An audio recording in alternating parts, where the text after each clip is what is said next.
Dan kita akan berbincang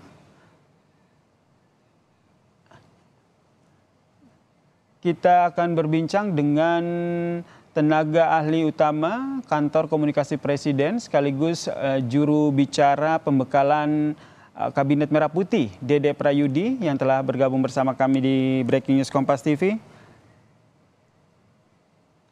Dan juga ada pengamat politik dari Badan Riset dan Inovasi Nasional BRIN, Mbak Siti Zuhro. Kita ke Mas Dede dulu. Mas Dede. Ya, selamat sore Mas. Yasir, Mas. Mas Dede, ini saya mau pastiin dulu, Mas Dede ikut ke Magelang atau gimana nih? Ya, di sini saya sedang berada di Lembah Tidar di Magelang, Mas Yasir. Oke, bisa diceritakan kondisi di sana seperti apa? Karena informasinya memang sejumlah menteri dan wakil menteri ini sudah tiba ya di Akademi Militer di Magelang ini, Mas Dede. Ya, menurut laporan terakhir ya yang saya dengar, yang paling update itu memang Mas Wapres ya, Mas Gibran Rakabuming Raka itu sudah dekat ya.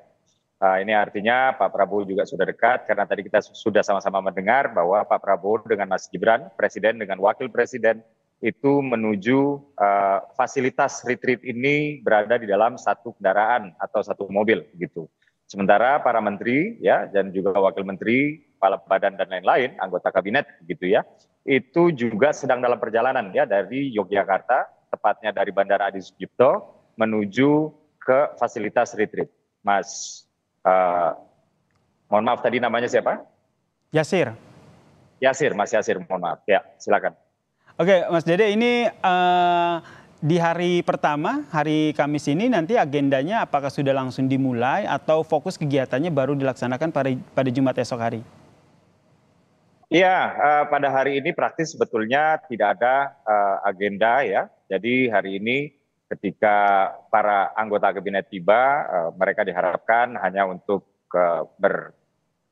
bersaling membangun keakraban lah. Artinya hari ini belum ada agenda yang secara khusus ya. Nanti agenda baru akan dimulai itu besok hari. Agendanya apa saja yang bisa diinformasikan kepada kami atau kepada pemirsa Kompas TV, Mas Dede? Ya, boleh. Tadi saya sudah masuk ya ke arena fasilitas retreat ya.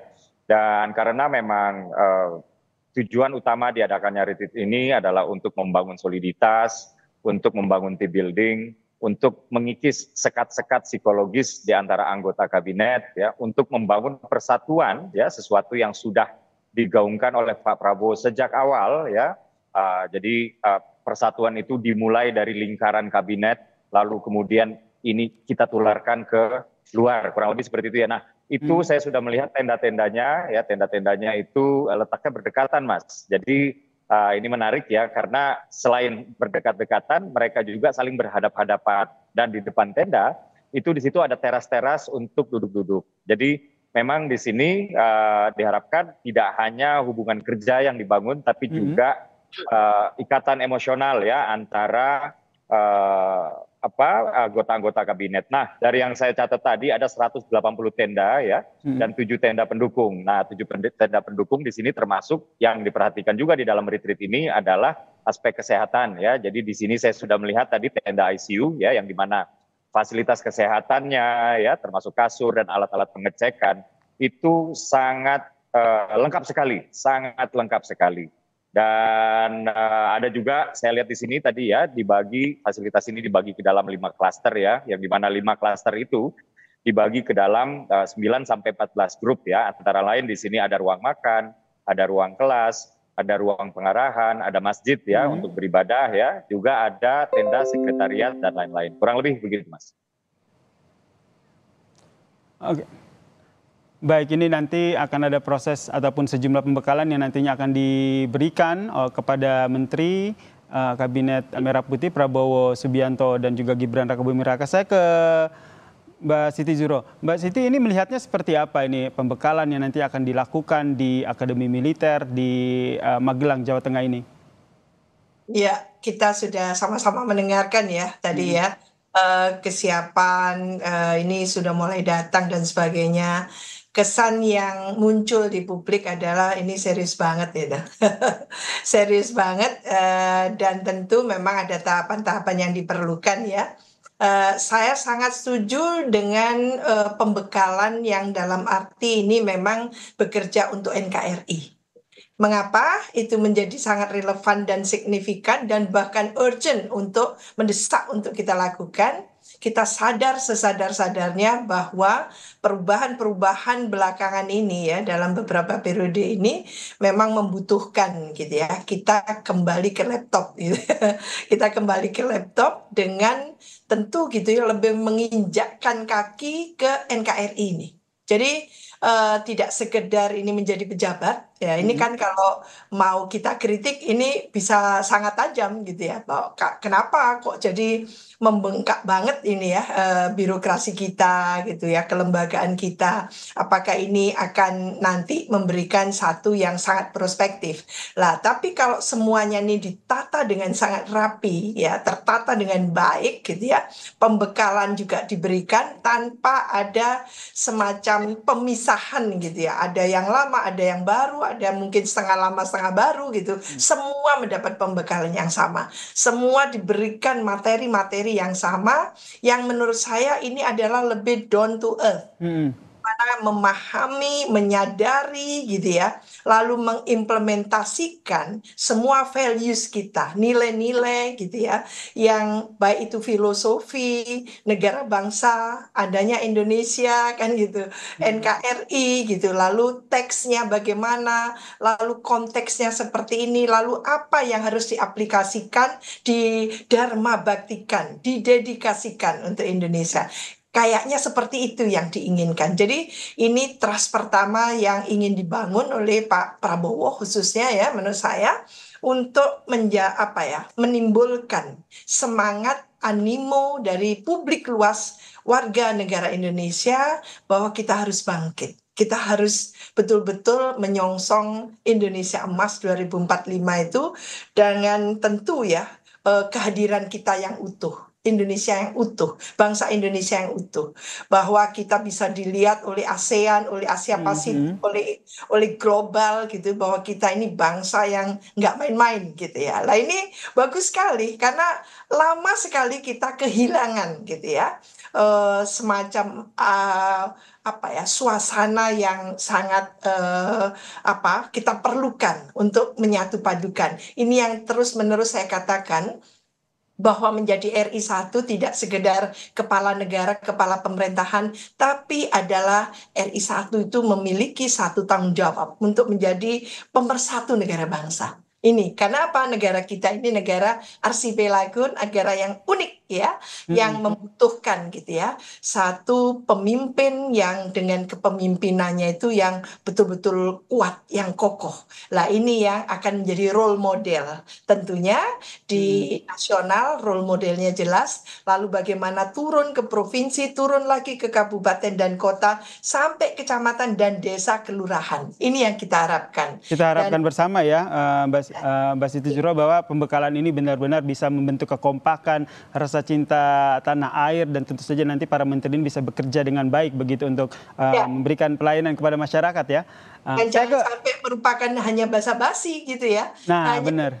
Itu kita melakukan ini semua, lalu lupa dibohongin kan gitu. Jangan sampai terjadi seperti itu, bahwa ini sangat serius. Kesan yang sampai dibawa ke Magelang ini adalah satu kedisiplinan yang tinggi, satu integritas yang tinggi gitu ya, satu dedikasi yang tinggi yang menurut saya siapapun menjadi menteri, wamen gitu, wakil menteri maupun kepala badan dan sebagainya itu dimintakan tanggung jawab moralnya seperti itu. Ini luar biasa. Dan semuanya akan diperdalam dalam pembekalan yang dilakukan ya.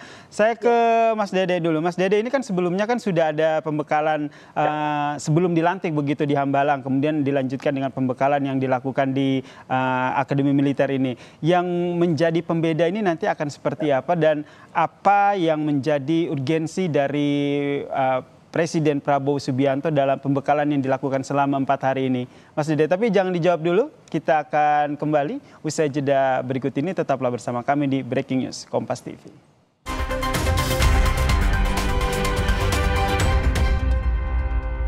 Terima kasih Anda masih menyaksikan Breaking News Kompas TV. Presiden Prabowo Subianto yang memberikan pembekalan kepada sejumlah menteri di kawasan Akademi Militer Magelang, Jawa Tengah, Saudara.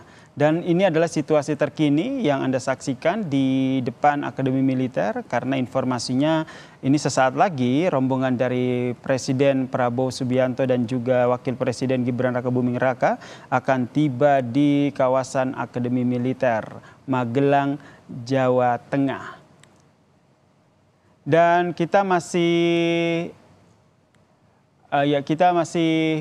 menunggu ini situasi terkini. Ini beberapa saat lagi Presiden Prabowo dan juga Wakil Presiden Gibran Rakabuming Raka ini akan tiba di Magelang, Jawa Tengah. Dan kita masih tersambung dengan tenaga ahli utama Kantor Komunikasi Presiden sekaligus juru bicara pembekalan Kabinet Merah Putih. Ini ada Mas Dede Prayudi dan juga pengamat politik Badan Riset dan Inovasi Nasional atau BRIN, Mbak Siti Zuhro. Tadi ke Mas Dede ini nanti pembekalannya tentu saja ini kita berharap ini akan ada kekompakan, soliditas, begitu semangat nasionalisme para menterinya. Implementasi dalam pembekalannya nanti akan seperti apa? Iya, jadi saya informasikan garis besarnya saja ya, apa yang menjadi perbedaan dari yang terjadi di Hambalang gitu.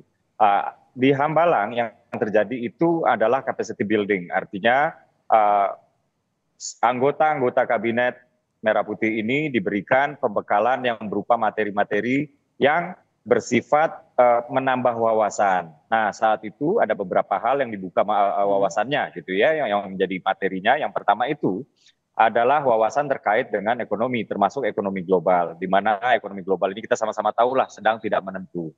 Lalu yang kedua adalah geopolitik. Lalu yang ketiga ini adalah pemanfaatan artificial intelligence atau AI ya, yang dimana ini adalah produk dari digitalisasi, yang dimana ini bisa menjadi instrumen untuk meningkatkan transparansi di dalam jalannya roda pemerintahan, yang dimana ini artinya ini akan menjadi sebuah alat untuk mencegah terjadinya perilaku atau tindak pidana korupsi. Itu yang terjadi di Hambalang ya. Nah, kalau di Magelang ini walaupun tetap akan ada materi-materi yang disampaikan ya, tadi juga sudah disampaikan ya kurang lebih materinya apa ya, tidak jauh ya dari pemerintahan ya, tidak jauh dari pencegahan korupsi dan lain-lain. Tapi fokusnya itu tetap berada di membangun teamwork ya, membangun chemistry di antara anggota kabinet, mengikis sekat-sekat psikologis ya, yang tadinya mungkin ya karena ada kontestasi politik ya, sehingga ada semacam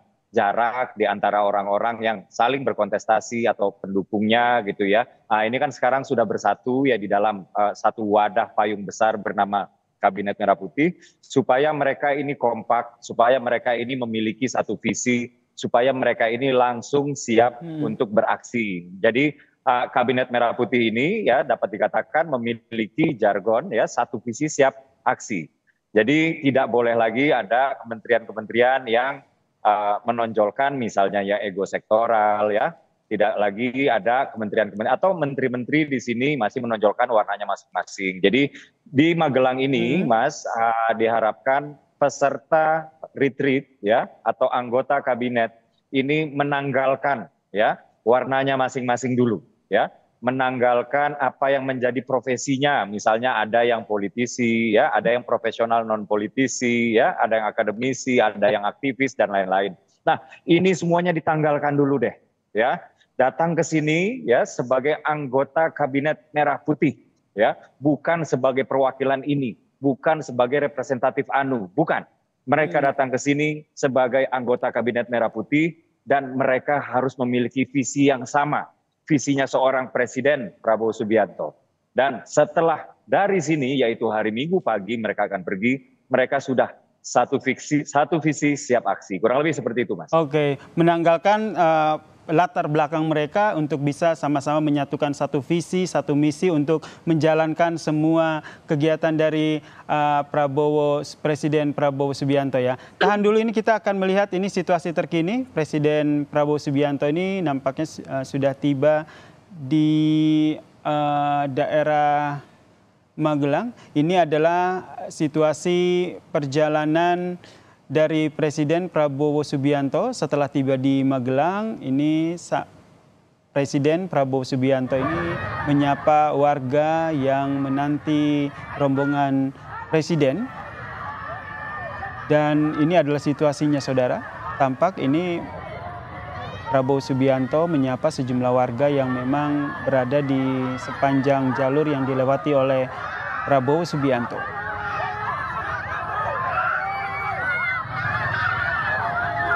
Saya ke Prof. Wiwi. Prof. Wiwi, kalau kita lihat tadi menanggalkan semua atribusi, latar belakang, kemudian menyatukan visi dan misi untuk menjadi menteri di bawah Kabinet Merah Putih. Kedepannya itu implementasi yang menurut Anda diharapkan oleh Prabowo Subianto ini kepada menterinya ini seperti apa? Iya, tentu ke depan ini kan tantangan Indonesia kan semakin besar, baik internal, domestik maupun eksternal ya, tantangan dari luar negeri. Maka mau tidak mau, suka tidak suka, pilihannya itu memang bagaimana membangun satu pemerintahan yang betul-betul solid kan gitu. Lah, Pak Prabowo dari awal sudah mengatakan ingin membangun satu koalisi besar. Semua para pembantunya itu bisa merepresentasikan baik dari politisi, birokrat, profesional, akademisi, lalu ormas gitu ya, aktivis, orang muda dan daerah-daerah semua dapat. Baik itu sebagai menteri maupun wakil menteri maupun pimpinan dari badan-badan atau lembaga. Jadi menurut saya ini tidak mudah tentunya. Orkestrasi seperti ini memerlukan satu talenta tersendiri dari Pak Prabowo untuk gitu ya memimpinnya sehingga tidak akan menimbulkan nada sumbang, apalagi nanti terjadi friksi-friksi di internalnya dan kita tahu secara empirik, pengalaman empirik menunjukkan biasanya yang namanya kompetisi kontestasi itu tidak pernah tidak pernah selesai. Selalu muncul di tengah-tengah juga perjalanan pasca pemilu, pasca pilkada. Maka ini yang sudah diantisipasi sedemikian rupa sehingga bagaimana menyatupadukan perspektif dari para pembantunya ini gitu ya untuk menjalankan satu tugas-tugasnya itu secara profesional. Oleh karena itu, membawa mereka seperti ini adalah memang semacam kalau kita dalam satu training itu kan, kita ini betul-betul di training gitu ya. Kalau kita mahasiswa di training untuk menjadi satu, katakan nanti pemimpin-pemimpin di birokrasi ini adalah pemimpin yang handal. Maka ketika kita rasakan birokrasi kita yang sangat rentan diintrusi dan bahkan gitu ya mengalami korupsi. Indonesia mengalami bencana korupsi yang luar biasa. Tidak mungkin Indonesia bisa menyongsong Indonesia emas 2045 kalau kita membangun prakondisi saat ini adalah gagal.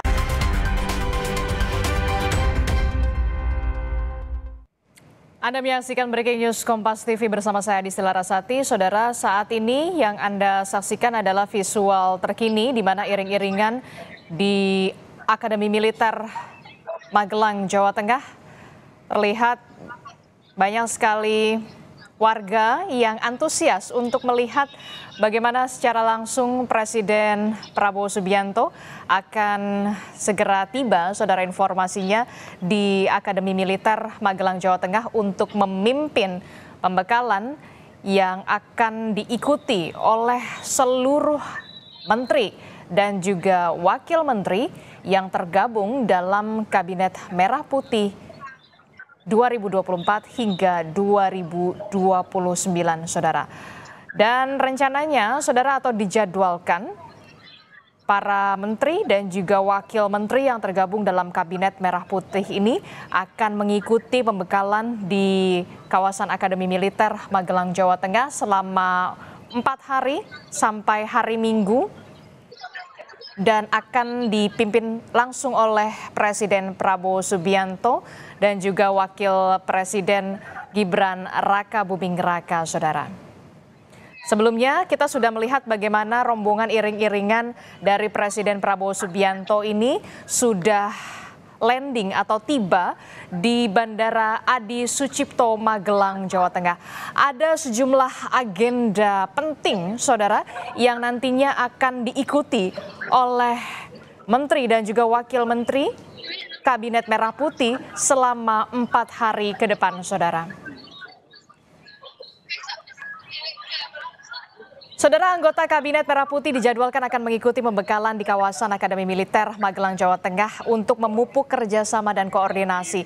Kami akan lanjutkan perbincangan dengan tenaga ahli utama Kantor Komunikasi Presiden sekaligus juru bicara pembekalan Kabinet Merah Putih.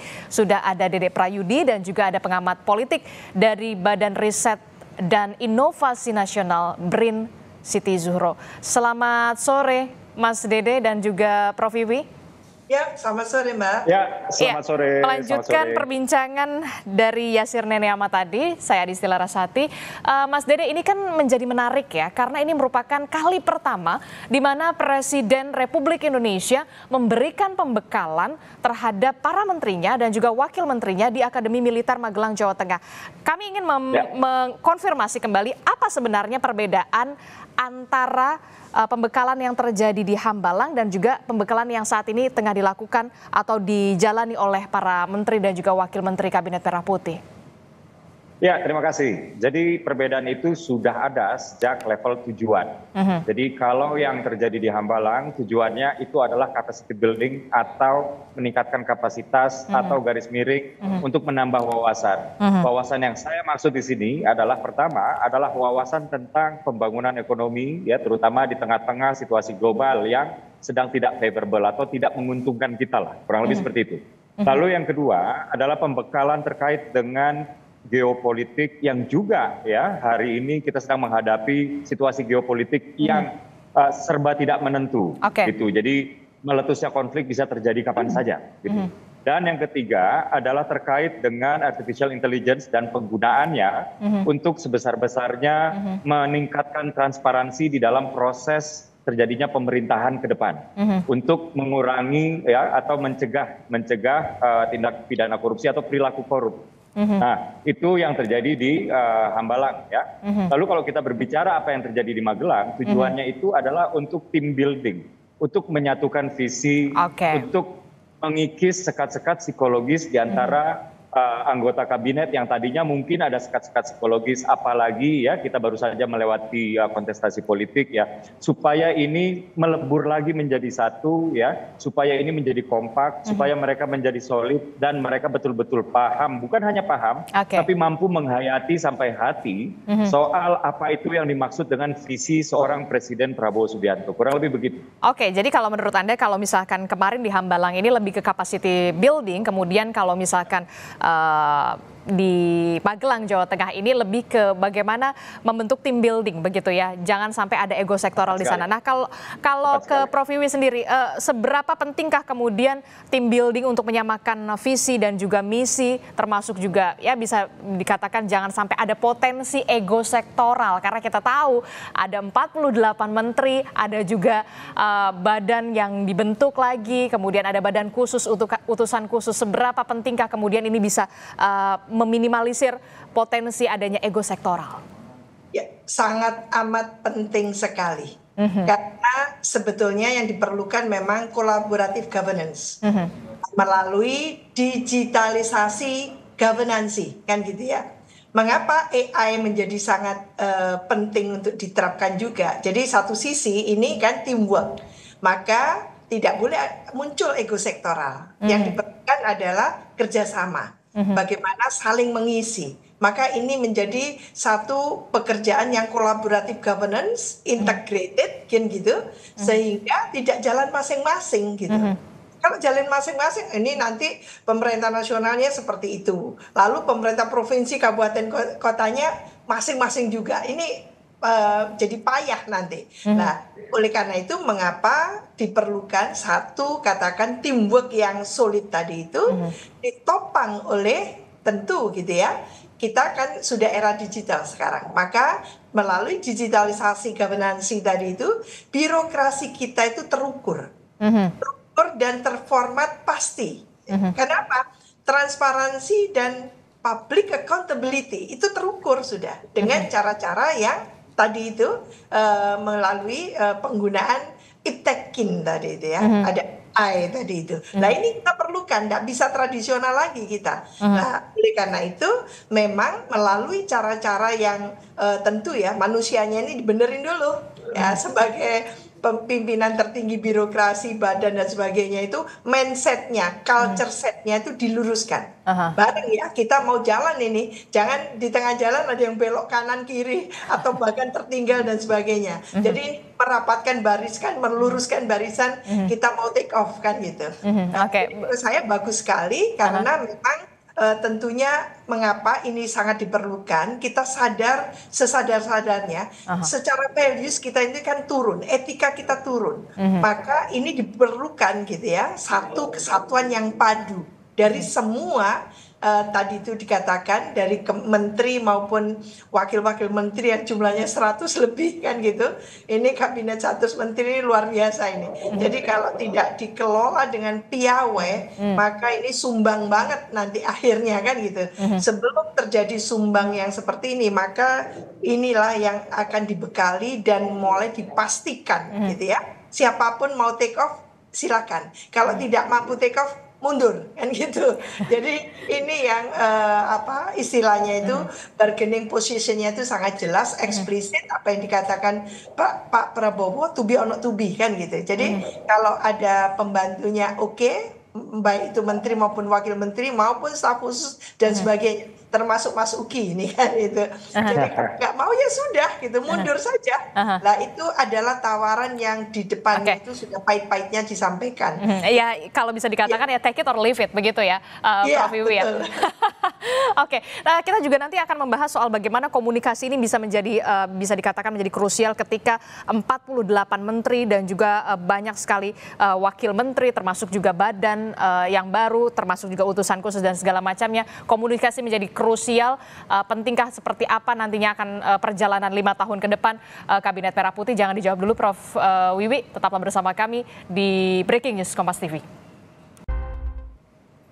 Terima kasih Anda masih bersama kami, Adistila Rasati, saudara di Breaking News Kompas TV. Saudara, hari ini Presiden Prabowo Subianto dan juga Wakil Presiden Gibran Rakabuming Raka akan memimpin jalannya pembekalan di Akademi Militer Magelang, Jawa Tengah yang akan diikuti oleh menteri dan juga wakil menteri yang tergabung dalam Kabinet Merah Putih. Dan kita masih bergabung bersama dengan sudah ada Dede Prayudi dan juga pengamat politik dari BRIN, Prof. Wiwi. Penyambung perbincangan kita ya, Prof. Wiwi dan juga Mas Dede. Prof. Wiwi, ini apakah memang langkah yang harus dilakukan oleh seorang pemimpin saat ini, Presiden Republik Indonesia Prabowo Subianto, karena memang menahkodai istilahnya ya, menahkodai banyak sekali personil. Ada 48 menteri dan juga wakil menteri, badan khusus, utusan khusus, supaya ini menyamakan persepsi ataupun menyamakan visi dan juga misi demi percepatan ataupun target yang ingin dicapai oleh pemerintahan selama 5 tahun ke depan. Ya, pertama saya melihat kalau jumlah besar itu mungkin not necessary, tapi ini politik ya, politik akomodatif, mau tidak mau, suka tidak suka, Pak Prabowo harus lakukan ternyata. Tapi kalau ketika mengatakan zakon kabinet gitu ya, kabinet ahli, maka saya senang sekali. Berarti not necessary harus banyak ya, tapi adalah memang kementerian lembaga itu tidak harus membesar meluas seperti itu. Tapi Indonesia kelihatannya resiko tadi itu diambil oleh Pak Prabowo dengan memperbanyak, dengan alasan dengan satu asumsi ya, menurut saya asumsi saja, supaya secara politik mereka juga merasakan memiliki gitu ya, ada rasa memiliki untuk menjadi katakan menteri atau wakil menteri atau apapun. Nah ini yang sebetulnya politik akomodatif membuat Indonesia seolah-olah ini negara pejabat.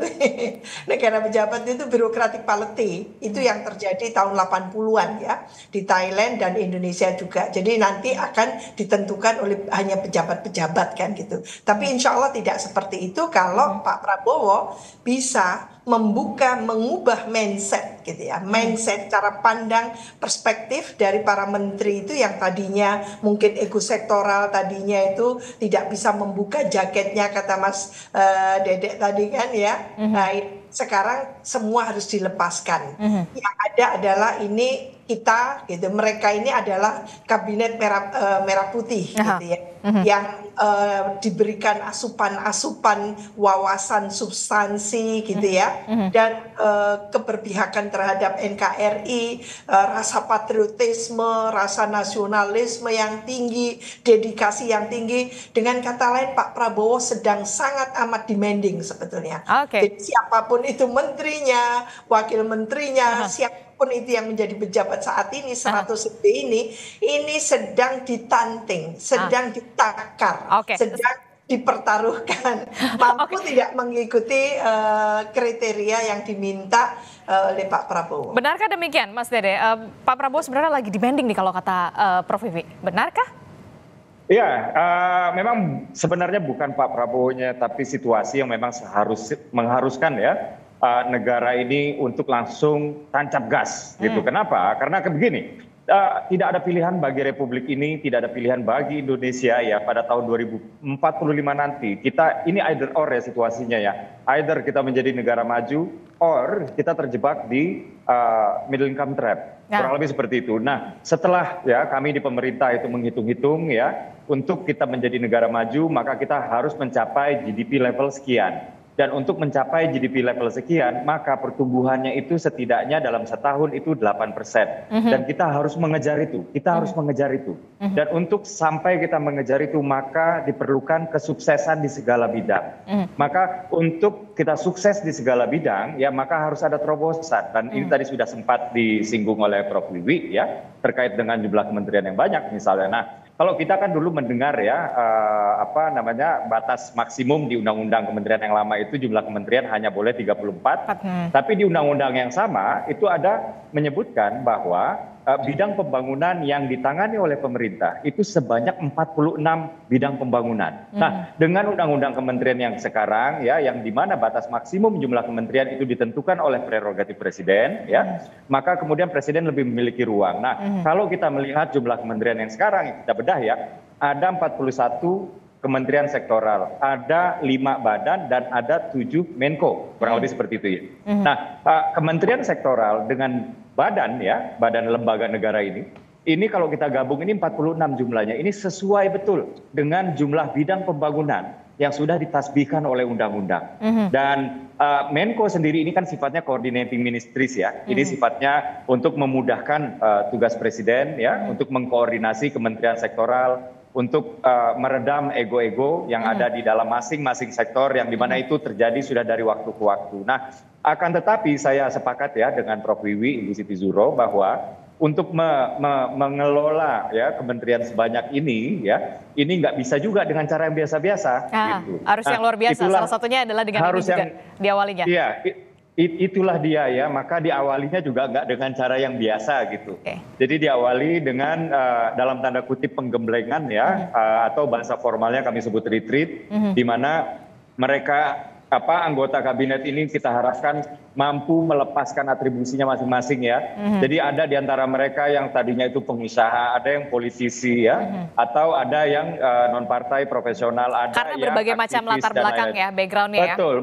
Betul. Itu semuanya tolong dilepasin dulu sekarang ya, dilepaskan itu dulu sekarang. Hadirlah di sini sebagai bagian dari kabinet merah putih di bawah pimpinan Presiden Prabowo ya. Dan nanti ya hari Minggu ketika keluar dari fasilitas ini, ketika keluar dari Bukit Tidar ini ya, itu sudah harus memiliki satu visi ya, dan sudah siap untuk aksi gitu. Jadi kalau dalam bahasa sepak bolanya ini yang dilakukan Pak Prabowo ini, kalau misalnya Pak Prabowo atau Presiden Prabowo adalah seorang manajer sepak bola, ini nama strateginya total football. Semua menyerang, semua bertahan. Gitu, demikian. Harus diawali dengan yang tidak biasa karena memang targetnya memang cukup tinggi begitu. Nanti apakah akan ada evaluasi ketika ada 100 hari pertama, 6 bulan pertama, apakah nanti akan ada evaluasi? Jangan dijawab dulu. Mas Dede, tetaplah bersama kami dalam Breaking News Kompas TV.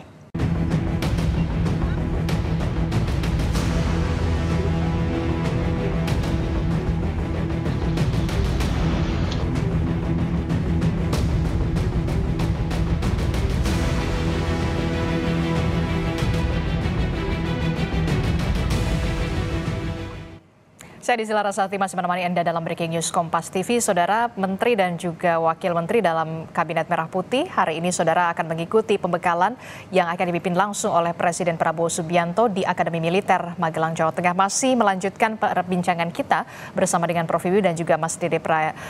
Saya ke Prof. Wiwi. Prof. Wiwi, ini kan awalnya tidak biasa ya, kemudian harus ada pembekalan di Hambalang dan juga di Akademi Militer Magelang.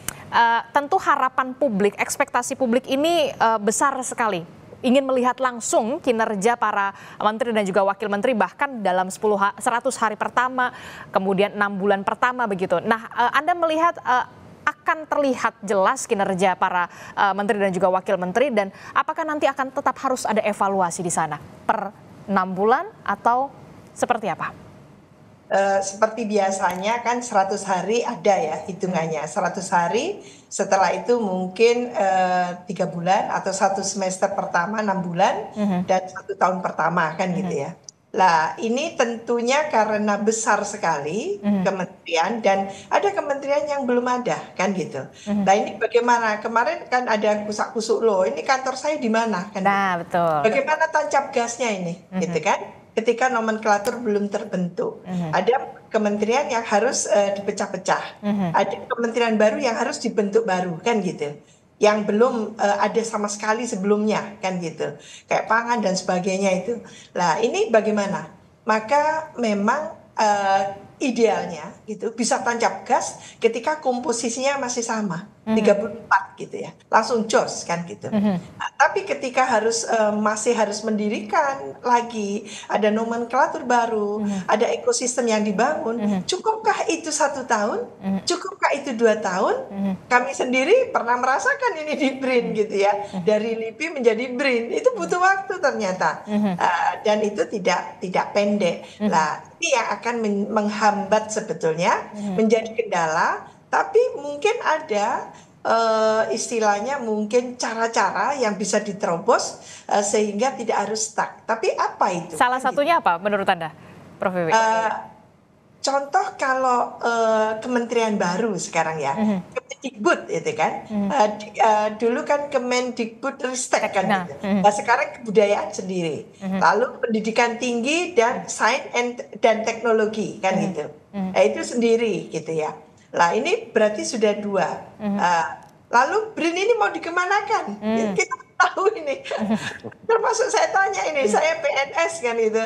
Ini mau dikemanakan? Apakah gabung ke Kementerian Pendidikan Tinggi, Sains dan Teknologi, atau sains teknologinya sendiri, yang pendidikan tingginya sendiri? Ini ada Dikdasmen sendiri lagi, kan gitu ya. Dan ini perlu kejelasan pastinya ya. Iya, kita nggak tahu. Jujur kami di BRIN ini cuma diem dulu ya, ini mau kemana kita, apakah LIPI dikembalikan saja, LIPI 8 Banten gitu kan, BPPT kembali lagi seperti itu di bawah naungan mungkin sains dan teknologi atau seperti apa.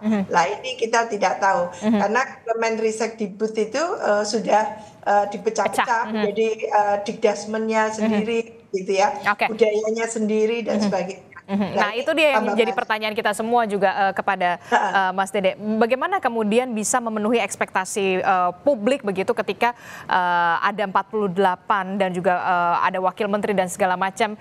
Kemudian tantangannya nomenklaturnya, bahkan kita lihat ada beberapa menteri ataupun Menko yang mungkin belum tahu ini akan ditempatkan di mana kantornya. Ini kan menjadi tantangan tersendiri begitu.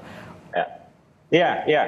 Pertama-tama kami ingin mengajak kita semua ya untuk terlebih dahulu menggeser paradigma lama di mana kita percaya bahwa kabinet yang kurus gitu ya, itu artinya akan berjalan efektif. Ini yang harus kita lihat sekarang, kalau kabinetnya kurus seperti yang sebelumnya ya dengan undang-undang yang lama, memang kabinetnya kurus, tapi di dalam satu kementerian itu urusannya gemuk banget gitu. Dan urusan yang gemuk banget ini, satu kementerian itu ada berapa kedirjenan dan lain-lain, dan urusan di dalam satu kementerian ini tentu saja kemudian menjadi sebuah tantangan ketika kita berbicara soal birokrasi yang ramping, kurang lebih seperti itu, karena memang orangnya banyak sekali di saat itu gitu. Nah inilah terobosan yang sedang dilakukan oleh Presiden Prabowo ya. Saya ingat nih, misalnya saya ambil contoh ya. Tadi hal yang pertama adalah soal birokrasinya. Yang hal kedua adalah misalnya seperti ini ya. Kita berbicara soal Kemendikbud ya. Tadi sudah disinggung oleh Prof. Wiwi ya, bahwa Kemendikbud itu tadinya diurus satu kementerian yang namanya Pendidikan dan Kebudayaan ini mengurusi 2 bidang pembangunan yang kalau menurut undang-undang ini 2 bidang pembangunan yang berbeda gitu. Nah, karena atensi publik ya, pemerintah dan lain-lain ini banyak terkuras lah gitu kurang lebih ya di bidang pembangunan yang namanya pendidikan, maka bidang pembangunan yang namanya kebudayaan ini harus terpaksa merelakan dirinya. Kurang lebih seperti itu ya. Sementara kalau misalnya kita melihat kepada Undang-Undang Pemajuan Kebudayaan tahun 2017 ya, di situ sudah jelas termaktub bahwa yang namanya pemajuan kebudayaan ya, itu adalah backbone ya, focal point sebagai pihak yang paling bertanggung jawab atas pembentukan karakter bangsa. Nah, ini kan agak susah untuk dilakukan ya. Ini agak susah kebudayaan sebagai sebuah sektor pembangunan untuk mengemban tugas seberat ini gitu. Apabila dipimpin oleh seorang dirjen. Nah, kurang lebih semangatnya ada di sana. Memang betul Prof. Wiwi, ada tantangan-tantangan yang kita hadapi ya, terutama soal manajerial yang baru ya, tapi dapat saya pastikan Prof. Wiwi ya, kami sudah meninjau lagi ya, tidak ada kementerian yang betul-betul baru Prof. Wiwi. Jadi ini patut kami sampaikan karena memang banyak sekali publik yang concern soal ini ya. Jadi misalnya saya sebutkan Menko Infrastruktur ini adalah pecahan juga kok dari Menko Marinvest. Misalnya seperti itu ya. Tadi Prof. Wiwi sudah mengatakan ada Menko Pangan ya. Menko Pangan ini juga merupakan pecahan dari Menko Perekonomian. Jadi urusan-urusan itu sebenarnya sudah lama ditangani oleh sebuah kementerian ya. Adapun yang baru itu adalah Kementerian Kependudukan dan Pembangunan Keluarga. Tapi kementerian ini pun juga tidak betul-betul baru karena ini hanya BKKBN yang tadinya bersifat badan ya, badan negara, itu kemudian dapat dikatakan dalam tanda kutip upgrade dia menjadi sebuah kementerian. Jadi memang ada tantangannya betul ya, akan tetapi situasinya tidak sepelik apa yang menjadi concern publik ya. Jadi patut saya seimbangkan, saya sesuaikan lagi ya, apa yang menjadi kenyataan sekarang. Betul ada tantangannya, ada pemecahan-pemecahan, dan pemecahan ini merupakan tantangan tersendiri ya. Ada kementerian yang bukan kementerian, menteri ya, seorang menteri yang ketika baru dilantik itu ketika diwawancara bingung ini kantor saya di mana, dan itu sangat dimaklumi sekali ya, itu sangat dimaklumi sekali. Cuman Mas Dede, ini kan saya lama ya kerja dengan dapat SK untuk BN ya, reformasi birokrasi nasional di Kemenpan RB. Satu contoh bahwa birokrasi di negara kita itu tidak bisa ujuk-ujuk gitu. Terus di Gaspol itu gimana ceritanya? Nah, itu dia agak sedikit kontradiktif kalau menurut Anda, Prof. Wiwi. Ingin Gaspol tapi ya, birokrasinya masih belum bisa apa ya, belum bisa mendukung menurut Anda begitu. Gimana? Ya memang ya itu memang adalah tantangan yang sedang kami hadapi. Tapi yang jelas Perpres untuk kementerian-kementerian yang baru ini ya, atau badan-badan baru ya, itu sudah ditandatangani dan mereka harus segera kick off itu tanggal 31 Desember. Jadi Prof. Wiwi, dalam hal ini saya sepakat ketika mengatakan Pak Prabowo itu demanding ya, presiden kita itu presiden yang demanding. Jadi menteri-menteri baru ya, yang dimana bidang-bidangnya yang tadinya adalah sebuah kedirjenan dan sekarang menjadi sebuah kementerian, ini nggak boleh itu sudah harus kick off paling selamat-lambatnya ya, 31 Desember. Oke, jadi memang sudah ada targetnya 31 Desember itu paling lambat begitu ya. Nah, termasuk juga soal ya wajar kalau misalkan ekspektasi rakyat begitu, publik begitu tinggi terhadap kinerja pembantu dari Presiden Prabowo. Tetap nanti akan ada evaluasi nggak atau seperti apa nanti ini? So pasti. Jadi monitoring dari seorang Presiden Prabowo Subianto itu sangat lekat ya. Artinya mata Presiden Prabowo itu mungkin hanya berjarak beberapa mili dari kulit menteri-menterinya, wakil-wakil menterinya ya. Juga kepala badan dan wakil kepala badan, yang dimana kadang-kadang kita aja nggak tahu ya, kita sedang diawasi oleh Pak Prabowo, sehingga monitoring ini berjalan terus-menerus, sementara evaluasinya itu sendiri bisa berjalan kapan saja. Mungkin nggak butuh waktu 6 bulan, mungkin nggak butuh waktu 1 tahun, atau mungkin less than 3 months gitu. Tapi yang jelas kita berikan dulu kesempatan ya kepada Kabinet Merah Putih beserta anggota-anggotanya ya. Dan kami dapat pastikan ya kantor komunikasi kepresidenan dalam ini tahu betul bahwa Pak Prabowo itu melakukan monitoring yang begitu dekat dengan staf-stafnya. Dan Pak Prabowo itu tidak menolerir banyak sekali hal ya. Beliau ini adalah orang yang sangat proper ya. Sangat proper itu artinya memiliki standar etika dan moral yang tinggi. Dan beliau nggak mau ini ada penyelewengan-penyelewengan ya. Kalaupun memang ada penyelewengan yang kemudian masyarakat merasakan resah, ini pasti Presiden Prabowo meresponnya ya. Misalnya responnya itu nggak terekspos media atau terekspos ya, ini soal hal lain ya. Kurang lebih begitu. Kalau Anda tadi mengatakan soal penyelewengan, itu juga kemudian nanti akan ada arahan juga dari Presiden, termasuk juga materi soal pencegahan korupsi, soal perencanaan anggaran, bahkan soal nanti akan dibahas juga kalau tidak salah soal makanan bergizi gratis begitu yang menjadi program prioritas di Januari 2025 ini akan kick off. Betul, betul. Bahkan Pak Prabowo mengatakan bagi kita-kita ya, bagi anggota kabinet yang tidak percaya bahwa program ini akan berhasil, ya, tidak percaya saja lebih baik tidak berada di pemerintahan saya. Kurang lebih seperti itu. Dan saya sedikit ingin membuka ya percakapan Pak Prabowo ya dengan kepala kantor kami waktu itu Bang Hasan Nasbi ya, Pak Hasan Nasbi. Itu curhat ya setelah dipanggil oleh Pak Prabowo, presiden, waktu itu belum presiden ya, masih presiden terpilih ya. Ke Kartanegara ya. Jadi sebelum betul-betul Pak Prabowo memastikan bahwa Pak Prabowo menginginkan orang tersebut untuk masuk ke dalam kabinetnya, itu dipastikan dulu ya. Jadi Pak Prabowo waktu itu bilang begini, kamu jangan korupsi, kamu jangan maling uang rakyat, kamu nggak boleh gunakan kewenangan kamu untuk kepentingan pribadi. Kurang lebih itulah. Jadi publik mungkin sudah melihat apa yang di Hambalang, atau akan melihat apa yang akan di Magelang, tapi di Kartanegara itu semuanya sudah dimulai, Pak.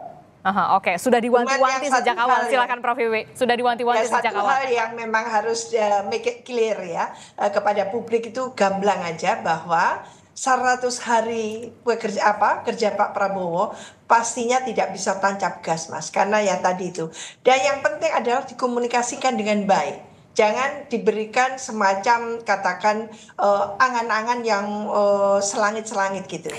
Tidak boleh. Jadi apa adanya saja bahwa ini ada adjustment yang memerlukan tentunya begitu take off, oke. Ya kayak pesawat kan, kita bisa lama di bandara itu hanya untuk memastikan oke ketika take off kan gitu. Nah ini juga demikian ya, karena nomenklatur itu butuh waktu. Tidak bisa ujuk-ujuk Desember selesai semuanya. Maka itu pula yang harus dikomunikasikan ke masyarakat agar public trust itu terjaga. Gitu.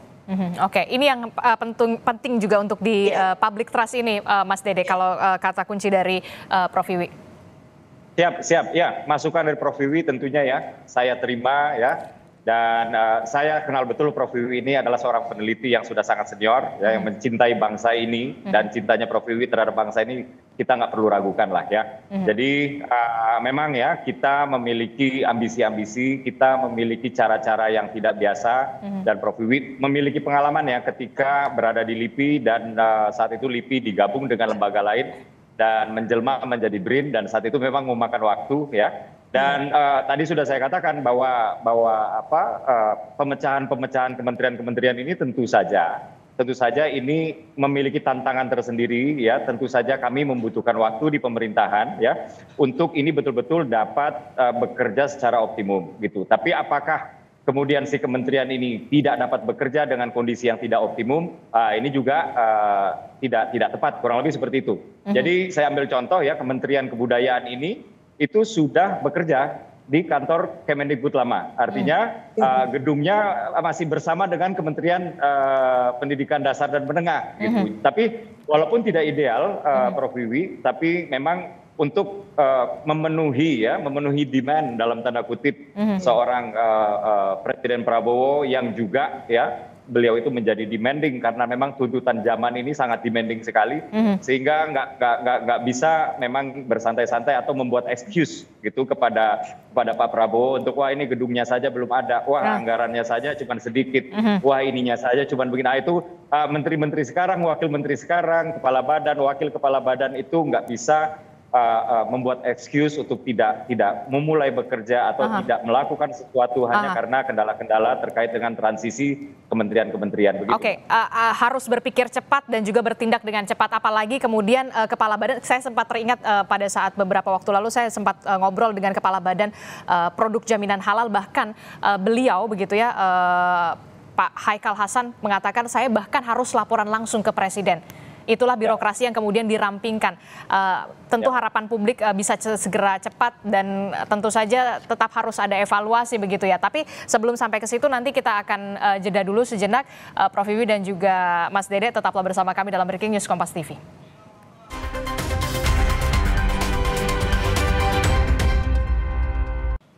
Selamat menunaikan ibadah sholat maghrib untuk Anda umat muslim di wilayah DKI Jakarta dan sekitarnya. Kita lanjutkan diskusi lagi Mas Dede. Untuk pertanyaan saya di paruh sebelumnya ini, bagaimana ngeresponnya untuk memastikan semangat itu tetap ada sampai akhir?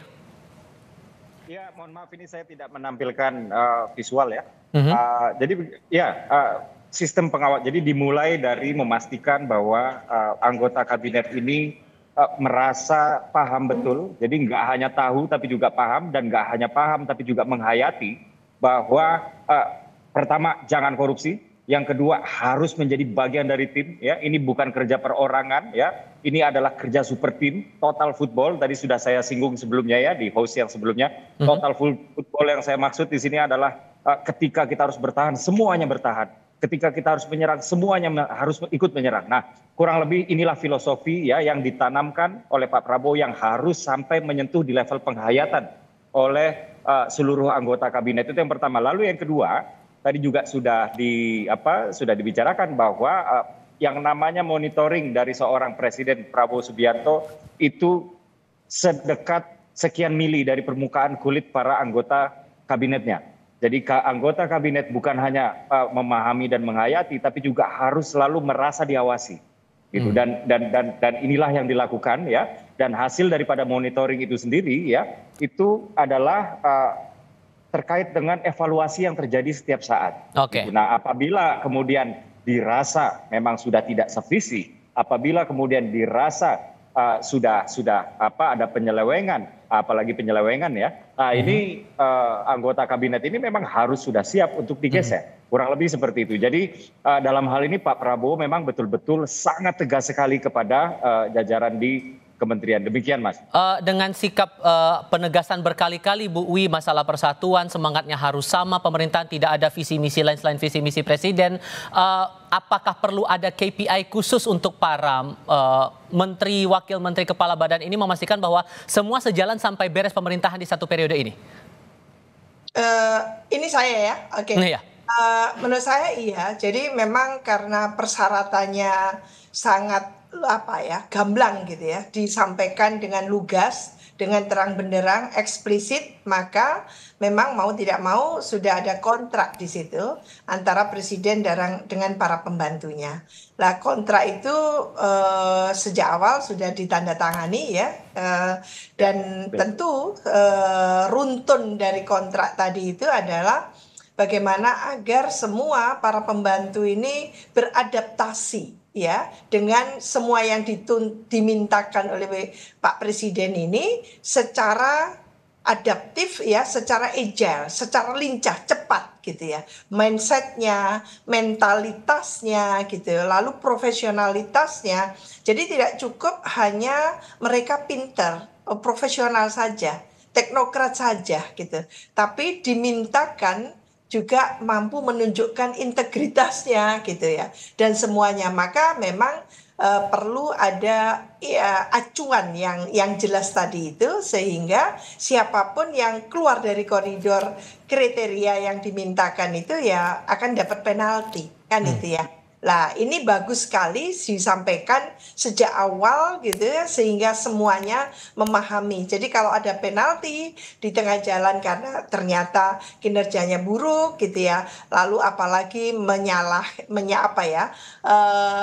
menggunakan kekuasaan secara salah dan sebagainya, tidak muncul profesionalitasnya, kompetensinya dan sebagainya, ya itu memang nanti akan ada reshuffle menurut saya, mau tidak mau. Tidak mungkin tidak ada reshuffle dengan cara demanding yang seperti ini gitu ya. Pasti akan ada reshuffle, dan apalagi dengan memimpin orkestrasi yang sangat besar seperti itu. Oke, ditahan dulu di situ Bu Wi, mohon maaf. Ya. Ini kami akan tunjukkan visual terbaru di sekitar Akademi Militer Magelang, Jawa Tengah. Presiden Prabowo Subianto sudah tiba di sana untuk memulai hari pertama dari pembekalan lanjutan terhadap para menteri di Akademi Militer. Presiden Prabowo ini sudah disambut oleh warga yang sudah menanti cukup lama di sana, menantikan kehadiran dari Presiden, dan sebelumnya sudah disambut juga oleh Wakil Presiden Gibran Rakabuming Raka.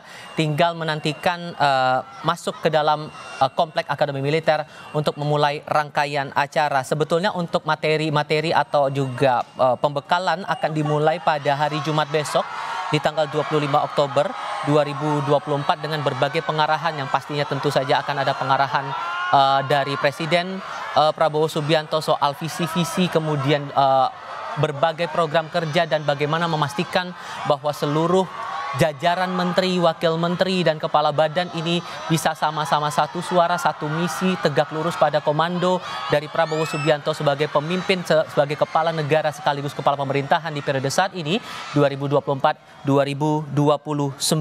Beberapa poin yang tadi juga sempat dibahas adalah masalah pencegahan korupsi, kemudian bagaimana masalah perencanaan pembangunan, perancangan anggaran, dan pelaksanaan birokrasi. Seluruh rangkaian ini menjadi bagian lanjutan kalau kita ingat lagi sebelum masa pembekalan ini di Akademi Militer yang dimulai pada hari ini. Kita ingat juga waktu itu sempat ada pembekalan juga yang dilakukan terhadap para menteri, wakil menteri, dan juga beberapa tokoh lain. Waktu itu statusnya masih sebagai calon begitu bagi para tokoh yang kemudian akan dibawa menuju ke Kabinet Merah Putih bagi mereka yang sudah dilantik pada tanggal 21 Oktober 2024. Dalam periode 21 hingga 22 Oktober 2024, kemudian dilakukan pembekalan lanjutan dan berlangsung sampai dengan saat ini. Warga sekitar di Magelang, Jawa Tengah masih mengabadikan momen saat Prabowo Subianto memasuki area Akademi Militer atau komplek Akademi Militer di Magelang, Jawa Tengah. Prof Wi, saya lanjutkan lagi. Tadi masalah KPI sudah.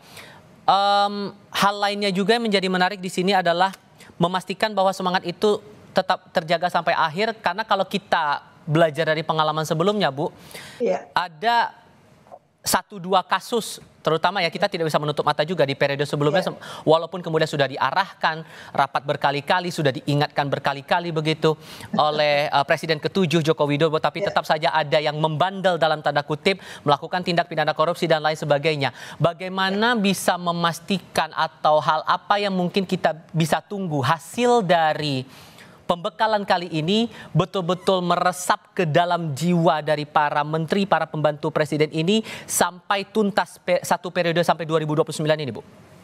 Ya, Mas Tifal, ini sebetulnya ekspresi kalau kita baca sekarang, Akademi Militer itu kan tadi ya. Ini sebetulnya apa yang digagas oleh Pak Presiden dengan membekali sampai ke Magelang ini artinya Indonesia sedang tidak baik-baik saja, gitu ya. Mau take off ini, tapi pirantinya ini masih kemana-mana, gitu ya. Lah maka take off tadi itu untuk, gitu ya, kita ingin mengatakan say goodbye terhadap middle income trap tadi itu. Lah ini bagaimana? Tidak bisa dengan cara biasa. Harus thinking out of the box, harus mengerjakan secara inovatif, secara ya tentu terobosan-terobosan yang sifatnya juga out of the box. Maka dengan kedisiplinan tinggi, yang namanya Akademi Militer itu apa sih? Kalau tidak kedisiplinan tinggi. Jadi kedisiplinan tinggi, ketaatan tinggi gitu ya. Integritas yang juga harus nanti ditunjukkan di situ, profesionalitas dan sigap dan sebagainya. Ya 11-12 lah dengan kayak militer seperti itu. Jadi mau ndak mau nanti tuntutannya ke sana. Karena memang negara ini harus dipimpin secara terukur, secara pasti. Tidak boleh lagi sudah tahu bahwa kita ini negara yang sedang menghadapi bencana korupsi. Tapi tetap saja ada politisasi hukum terus-menerus, kan gitu. Ini yang harus kita putus mata rantainya. Dengan cara apa? Lah maka saya harapkan ya ini jangan sampai hangat-hangat saja. Ini kita harapkan pembekalan ini masuk ke relung hati yang paling dalam. Baik. masuk ke sanubari ini ya, maka kayaknya ini harus termemori dengan baik gitu, sehingga dilaksanakan dengan penuh ketaatan tinggi, bukan karena takut ke Pak Prabowo, bukan. Kalau takut ke Pak Prabowo nggak ada artinya. Tapi takutlah pada dirinya, pada Tuhannya kan gitu. Sehingga kalau berbuat yang mencuri, katakan bahkan merongrong uang APBN itu salah besar. Oke, singkat saja, Mas Dede, singkat saja untuk merespon ini. Apa jaminan dari hasil retreat ini, hasil pembekalan ini untuk periode satu periode ke depan? Ya, jadi saya ulangi lagi ya bahwa dari retreat ini diharapkan para anggota kabinet ini bukan hanya memiliki satu visi ya, bukan hanya menjadi seorang menteri kabinet merah putih, tapi juga di sini mereka harus paham betul bahwa mereka adalah bagian penting dari proses pembangunan bangsa ini. Jadi mohon ditanggalkan, kurang lebih begitu ya, mohon ditanggalkan apa-apa yang menjadi kepentingan golongan, apa-apa yang menjadi kepentingan pribadi, apalagi keluarga. Jadi setelah ini semuanya adalah bagian penting dari pembangunan bangsa secara kolektif. Ya, setelah ini semuanya harus tunduk di dalam satu visi, ya, satu visi, yaitu visi Presiden Prabowo dan Wakil Presiden Gibran Raka Buming Raka, untuk kemudian langsung siap ya untuk melakukan tugas-tugasnya yang tidak boleh melenceng dari visi-visi tersebut. Kurang lebih seperti itu. Oke, Mas Dede Prayudi mewakili kantor komunikasi kepresidenan. Terima kasih. Prof. Siti Zuhro juga terima kasih sudah berbagi pandangan sepanjang durasi breaking news ini. Sehat selalu semuanya. Selamat malam.